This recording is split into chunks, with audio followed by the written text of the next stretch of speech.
Paano gumawa ng demo account sa Interactive Brokers? Ang una mong gagawin ay gumawa ng account, isang totoong account, isang normal na account. At kapag nagawa mo na ito, pumunta ka sa itaas sa kanan kung saan makikita ang icon ng isang tao, ng isang user.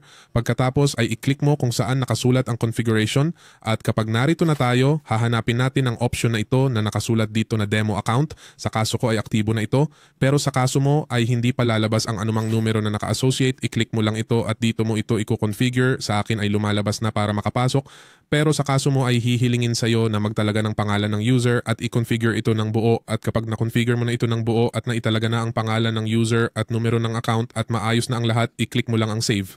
Ngayon, para makapasok sa account na ito, pumunta lang tayo ulit sa itaas sa kanan at isara ang ating session. Pagkatapos dito sa bahagi ng pag-login, sa button na ito, lilipat tayo mula sa totoong mode papunta sa demo mode na ito. Kapag nandito na tayo gamit ang parehong login details, maliban na lang kung nagrehistro ka ng ibang account na may ibang detalye, maglo-login ka. Ipasok mo lang ang mga ito, pindutin ang login at hintayin ang security notification para sa double factor authentication, pindutin ang authorize at kapag na-authorize na natin, magsisimula na itong mag-load.